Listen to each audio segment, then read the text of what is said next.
AIG VG Vinod Kumar മോശം മെസ്സേജുകൾ അയച്ചെന്ന പരാതിയിൽ വനിതാ പോലീസ് ഉദ്യോഗസ്ഥരുടെ മൊഴി രേഖപ്പെടുത്തി. വിനോദ് കുമാർ അയച്ച മെസ്സേജ് ദുരുദ്ദേശപരമായിരുന്നുവെന്ന് പരാതിക്കാർ മൊഴി നൽകി. വാട്സപ്പ് സന്ദേശങ്ങളുടെ സ്ക്രീൻഷോട്ടുകളും കൈമാറിയിട്ടുണ്ട്. സിജോ വി ജോൺ ഉണ്ട് വിവരങ്ങൾ നൽകാനായി. സിജോ, AIGക്കെതിരെ നിരവധി വനിതാ പോലീസുകാരാണ് പരാതിയുമായി രംഗത്ത് വന്നത്.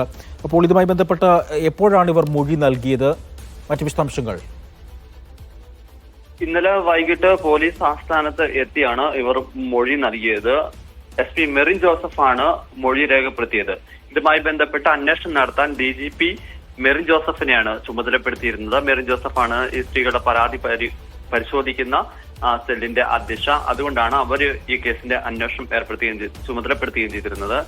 എന്തായാലും ഈ പരാതിയിൽ ഉറച്ചു നിൽക്കുകയാണ് ഈ വനിതാ പോലീസ് ഉദ്യോഗസ്ഥർ.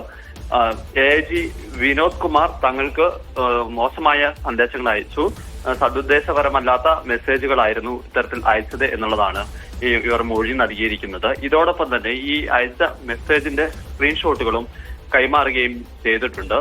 കഴിഞ്ഞ ദിവസമാണ് AIG വിനോദ് കുമാറിന്റെ മൊഴി രേഖപ്പെടുത്തിയിരുന്നത്. അത്തരത്തിൽ സദുദ്ദേശപരമല്ലാത്ത മെസ്സേജുകൾ താൻ അയച്ചിട്ടില്ല എന്നതായിരുന്നു അദ്ദേഹം നൽകിയിരുന്ന മൊഴി.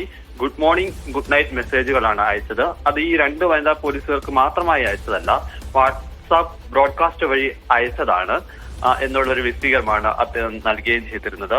നേരത്തെ ഇതുമായി ബന്ധപ്പെട്ട് പരാതി DIGക്കാണ് നൽകിയിരുന്നത്. DIG പരിശോധിച്ചതിന് ശേഷം, അജിത ബീഗം പരിശോധിച്ചതിന് ശേഷമാണ് ഇതിൽ പോഷ് നിയമപ്രകാരം അന്വേഷണം നടത്തണമെന്ന് ആവശ്യപ്പെട്ടുകൊണ്ട് DGPക്ക് കൈമാറിയത്. ആ ഒരു സാഹചര്യത്തിലാണ് മെറിൻ ജോസഫ് ഇവരിൽ നിന്ന് വിശദമായി തന്നെ മൊഴി രേഖപ്പെടുത്തിയിരിക്കുന്നത്. എന്തായാലും ഇനി ഇത് റിപ്പോർട്ട് തയ്യാറാകും. അതിനുശേഷം സംസ്ഥാന പോലീസ് മേധാവിക്ക് നൽകുകയും ചെയ്യും. ഈ റിപ്പോർട്ട് പരിശോധിച്ചതിന് ശേഷമാകും കുറ്റക്കാരനാണെന്ന് കണ്ടെത്തുകയാണെങ്കിൽ മറ്റ് നിയമ നടപടികളിലേക്ക് കടക്കുക. കുറ്റക്കാരന് തെളിവുകളുണ്ടെങ്കിൽ, റിപ്പോർട്ട് പ്രതികൂലമാണ് എന്നുണ്ടെങ്കിൽ സ്വാഭാവികമായും അദ്ദേഹത്തിന് നിയമ നടപടികൾ ഉണ്ടാവും. അതൊന്നെങ്കിൽ വകുപ്പ് തല നടപടിയോ, അതല്ല എന്നുണ്ടെങ്കിൽ മറ്റ് തരത്തിലുള്ള കേസെടുത്ത് നടപടികളുമായി മുന്നോട്ട് പോകാൻ വേണ്ടിയായിരിക്കും തീരുമാനം. എന്തായാലും ഈ പോലീസുകാർക്കെതിരെ ഈ അടുത്തിടെ പരാതികൾ ഉയരുന്ന സാഹചര്യത്തിലായിരുന്നു. നമ്മൾ ഈ പോലീസ് സ്റ്റേഷനുകളിലൊക്കെ പരാതികളൊക്കെ വരുന്നതിന് തൊട്ട് മുന്നായിരുന്നു ഇത്തരത്തിൽ AIGക്ക് നേരെ ഒരു പരാതി ഉയരുകയും ചെയ്തത്.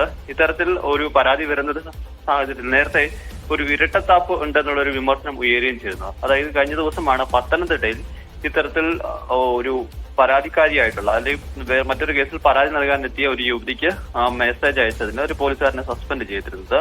പക്ഷേ അതിനുശേഷം AIGക്കെതിരെ അന്വേഷണം നടക്കുന്നതിനിടയിൽ AIGക്കെതിരെ നടപടി വരുന്നില്ല എന്ന വിമർശനം പോലീസുകാർക്ക് തന്നെ ഉയരുകയും ചെയ്തിരുന്നു.